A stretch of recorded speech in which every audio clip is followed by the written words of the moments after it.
Boa tarde, galerinha. Sejam todas bem-vindas e bem-vindos. É um enorme prazer estar aqui com vocês mais uma vez. E na aula de hoje nós vamos dar continuidade à Revolução Industrial, analisando de forma um pouquinho mais profunda, mais detalhada, sem nenhum processo de análise conteudista, obviamente, mas uma análise crítica à segunda Revolução Industrial. Quando a gente fala da segunda Revolução Industrial, nós estamos falando de uma segunda fase da Revolução Industrial, que é marcada primeiramente por levar a Revolução Industrial para outros cantos do mundo, para além da Inglaterra. Lembre que a primeira Revolução Industrial é aquela que fica basicamente exclusiva à Inglaterra, um exclusivismo inglês.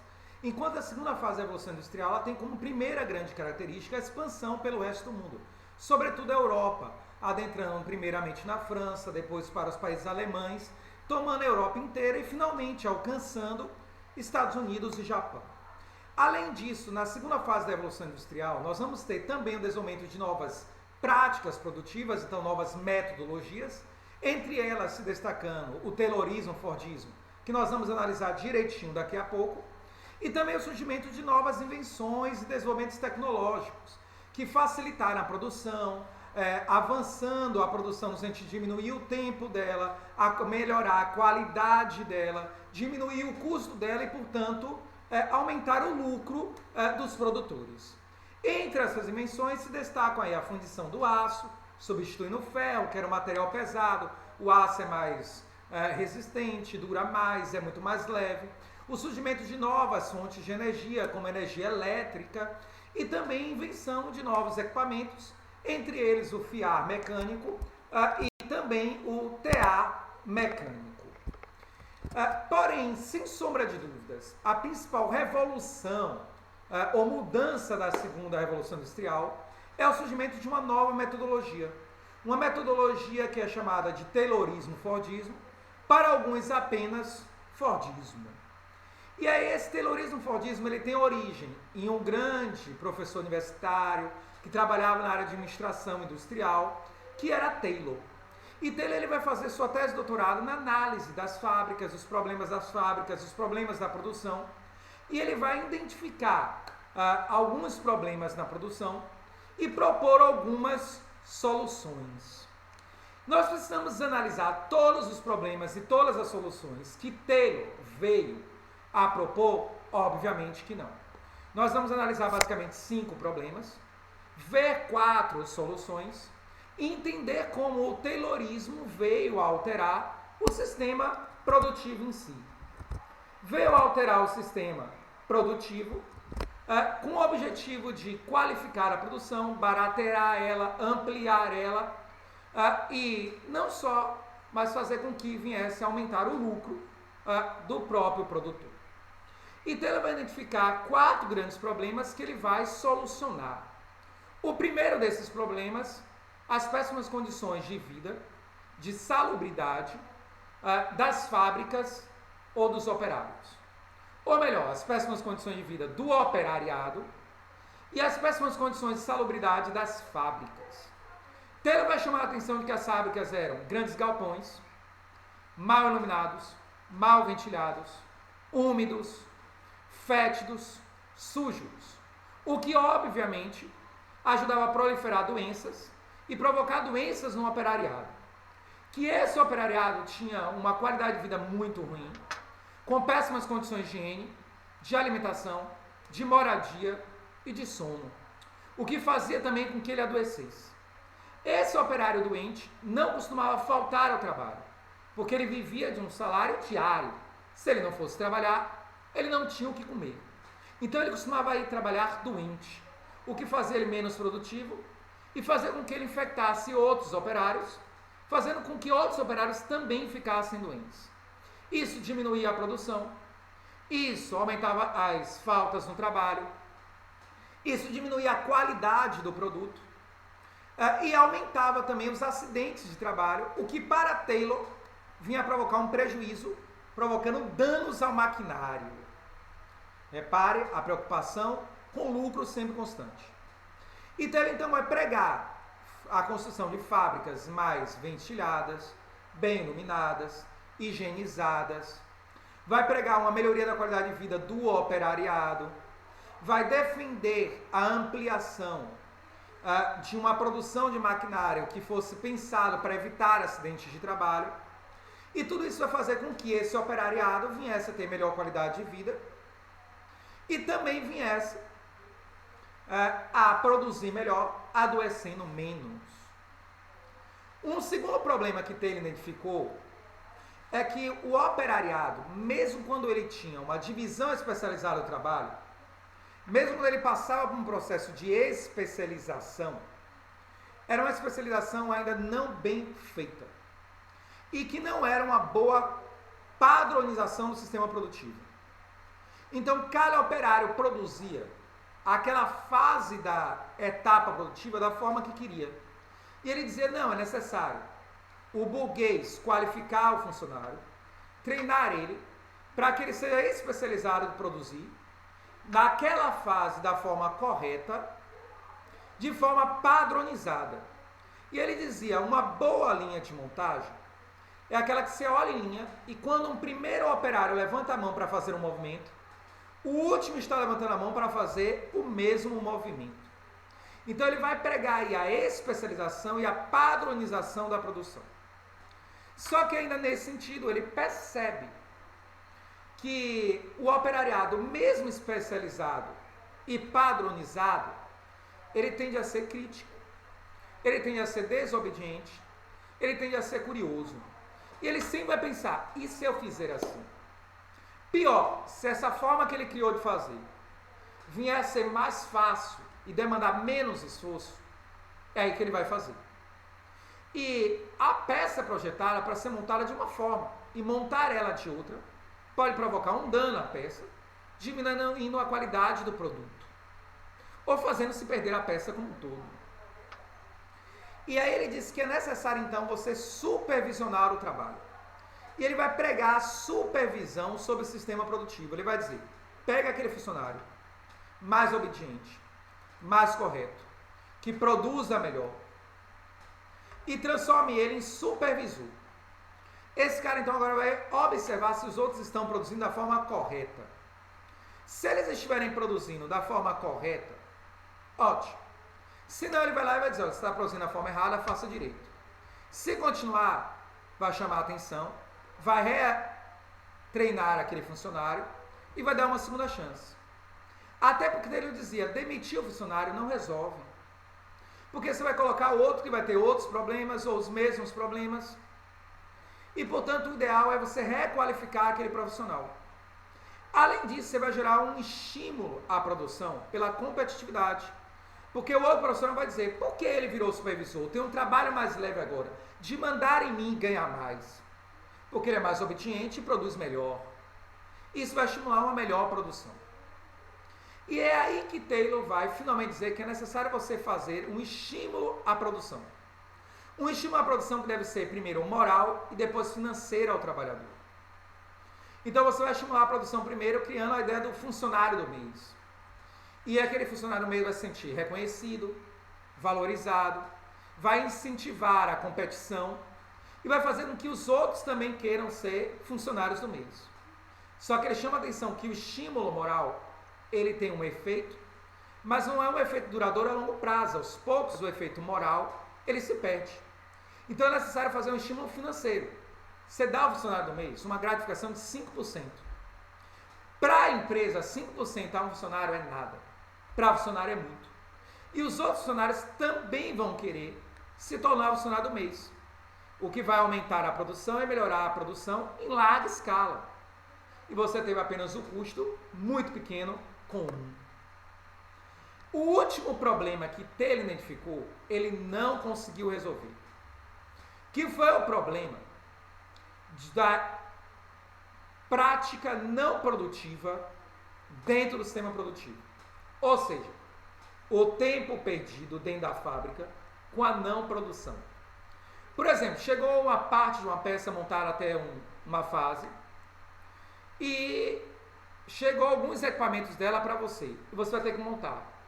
Mas de repente você percebe que seu estoque de parafusos acabou. Você teria que sair dele, daquela linha de montagem, ir no galpão, no estoque, pegar mais parafusos para montar. É tempo perdido. E aí Taylor vai dizer que não era o trabalho, não era o trabalhador que tinha que ir até o trabalho. Até porque o trabalhador vai buscar formas de existência e exploração, formas de roubar tempo para si. Mas era o trabalho que tinha que ir até o trabalhador. O que ele não consegue é criar esse meio. E quem vai criar esse meio é Henry Ford, o fundador da montadora de automóveis Ford. E Henry Ford vai criar a esteira rotativa. Chega o motor até uma fase para você, em cima, os equipamentos necessários para montar ele embaixo. Essa esteira rotativa fornece a você tudo que você precisa para montar ela. E você não precisa sair da linha de montagem.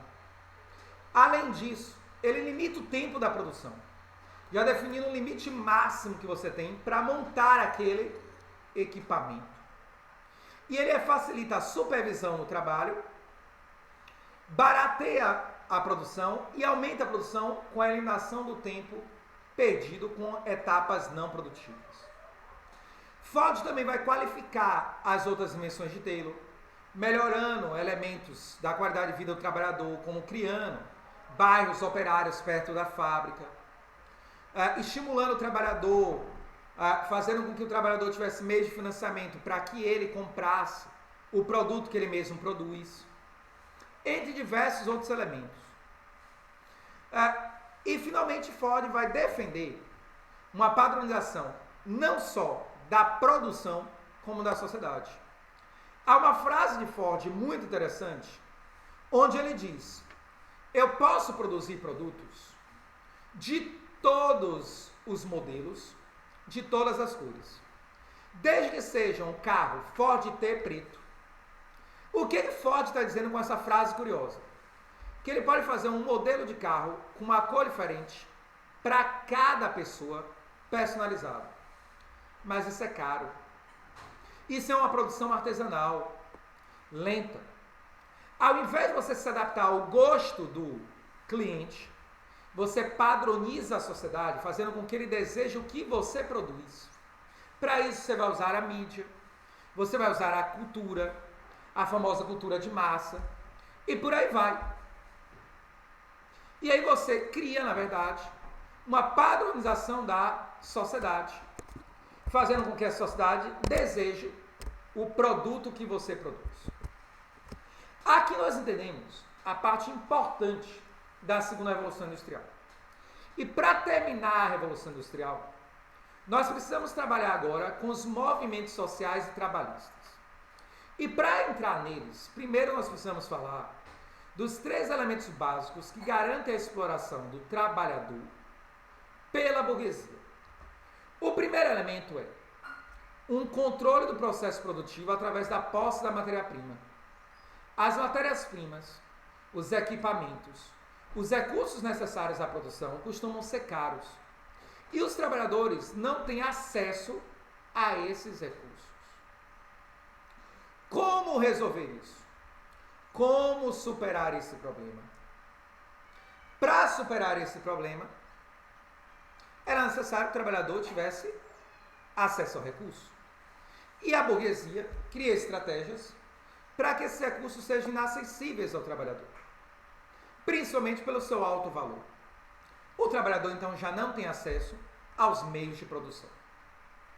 Uma segunda forma de dominação é a alienação do conhecimento produtivo. Há uma especialização do trabalho que faz com que o trabalhador conheça apenas uma etapa da produção. Uma etapa da produção na qual ele vai se especializar, se padronizar, mas ele não conhece o restante. Então, mesmo que ele tenha acesso às matérias-primas necessárias, ele não sabe fazer o produto como um todo. Ele não sabe gestar a produção. Ele não sabe comercializar. E, portanto, ele não pode competir com a burguesia. Finalmente, o terceiro e último elemento que garante a dominação da burguesia sobre o proletariado é o exército industrial de reserva. Se entende que sempre deve existir uma quantidade X de operários treinados e especializados para uma área, desempregados. Porque isso se chama exército industrial de reserva, a quantidade de pessoa disponível no mercado, para eu colocar no lugar daqueles que estão trabalhando. Isso mantém o controle dos trabalhadores desempregados, porque eles têm medo de serem demitidos e perderem o emprego e substituídos por aqueles que estão desempregados. Esses três elementos mantêm o controle da burguesia sobre o proletariado, mas não impedem a famosa luta de classe, ou lutas de classe. A velha luta entre burguês e proletariado, o burguês para manter a opressão, a dominação e a exploração, e o proletariado para resistir à exploração. E dois movimentos sociais trabalhistas foram importantíssimos nesse processo de luta de classe, que vai gerar a consciência de classe. O que é consciência de classe, galera? Uma identidade de classe que faz o proletariado se identificar como igual dentro do sistema produtivo e lutar por uma causa em comum pelos mesmos direitos. Uma espécie de identidade cultural de classe. Seja operária ou burguesa, mas no caso eu falei da operária. E o primeiro movimento que vai ajudar a gerar essa consciência de classe é o ludismo. A burguesia começou a colocar máquinas dentro do sistema produtivo, que começou a substituir a mão de obra, fazendo com que antes lugares precisavam de 30 operários para produzir, agora precisasse de 10. Isso gera um desemprego em massa, um desemprego estrutural, porque é um desemprego pelo estabelecimento de novas tecnologias, que faz necessário menos mão de obra para produzir. E o operariado, já começando a se identificar como operariado, mas sem entender ainda bem como funcionava o sistema exploratório, veio a entender que eram as máquinas que eram seus inimigos e que estavam provocando o desemprego. E eles vão passar, liderados por Ned Ludd, por isso o nome ludismo, a invadir as fábricas e quebrar as máquinas. Invadir as fábricas, quebrar as máquinas e vir, galera, a enfrentar a burguesia. A burguesia vai recorrer ao Estado, o Estado vai punir esses operários, vai prender os seus líderes, condenar alguns à pena de morte, e aí o operariado vai começar a desenvolver ainda mais sua consciência de classe. Alguns historiadores antigamente diziam que o ludismo era um movimento de classe sem consciência de classe. E aí a gente pode dizer realmente que ainda não há uma consciência de classe consolidada e crítica o suficiente. Mas também, galera, é exigir demais de um primeiro grupo de operários querer entender esse sistema capitalista, lutar-se de forma eficiente contra ele, já que eles são os primeiros a estarem sofrendo a opressão desse sistema. Eles ainda estavam no processo de formação de consciência de classe. Só que eles vão entender agora o Estado, que deveria ser um elemento a intermediar as disputas entre nós, operários e burgueses, se colocou do lado da burguesia. Isso significa que, na verdade, o Estado é uma parede de dominação das elites. E eles vão passar a entender que não era o maquinário seu inimigo, mas sim quem colocou o maquinário dentro da fábrica. E aí sim, no processo da luta de classe, como Marx e o próprio Gramsci dizia, é que vai vir a se formar a consciência de classe. Isso vai dar origem ao cartismo, um outro movimento, liderado pelas associações de operários, ou seja, embriões dos sindicatos, que vão passar a lutar por direitos trabalhistas. Eles vão se unir, identificar o que havia de comum entre eles, os desejos em comuns, e passar a utilizar a pressão política como eleitores ou membros da sociedade, através de greves, reivindicações, passeatas, para exigir que o parlamento inglês acolhesse a Carta dos Trabalhadores. Então, uma carta escrita por essas associações de operários ao parlamento inglês, que solicitava a criação de leis trabalhistas. Entre essas leis, a limitação da jornada de trabalho a 8 horas, a regulamentação do trabalho feminino, a extinção do trabalho infantil, a folga semanal, o salário mínimo e o estabelecimento do sufrágio universal masculino, com a extinção da exigência da propriedade e de uma renda para poder votar, ou seja, extinção do voto censitário, que permitiria ao operariado participar diretamente do parlamento e ter poder maior nessa luta de classe. O cartismo não foi completamente acolhido, apenas a folga semanal, por uma questão religiosa, foi instituída para que o operariado pudesse ir à igreja pagar o dízimo, então por uma pressão da igreja anglicana, muito mais, e as outras não foram acolhidas. Mas já foi um movimento de consciência de classe concisa, consolidada, mais inteligente, que evidenciava conhecer o sistema de exploração desse sistema de classe burguesa sobre o operariado. Isso vai dar origem ao sindicato, ao sindicalismo, que são instituições de classe baseadas em grupos trabalhistas de uma determinada área que vivem uma mesma experiência de vida, de trabalho, uma mesma forma de exploração, que vai dar uma unidade muito maior e vai começar a lutar pelos seus direitos de forma mais eficiente, através das greves, das reivindicações, da eleição de representantes, de movimentos de classe, de grupos profissionais, sindicato dos médicos, dos professores, dos engenheiros, dos produtores agrícolas e por aí vai. E tudo isso vai levar a movimentos, como o movimento que deu origem ao Dia das Mulheres e ao Dia do Trabalhador. Uma greve de mulheres que se prendem por dentro da fábrica, impedindo a produção, são queimadas vivas, que levam a greves generalizadas e que no final leva à criação da primeira legislação trabalhista no dia 1º de maio, que dá origem ao Dia do Trabalhador. Dia do Trabalhador, muito importante para a classe operária, porque foi o dia que eles provaram que unidos eles são fortes o suficientes para conquistar os seus direitos. E aqui, galera, para finalmente acabar o nosso conteúdo, nós temos que finalmente falar das macroconsequências políticas da Revolução Industrial. A primeira delas, uma crise de superprodução, que leva na cidade de acesso a mais mão de obra, a mais mercado consumidor e a mais matéria-prima, ou seja, a conquista de novas colônias ao imperialismo.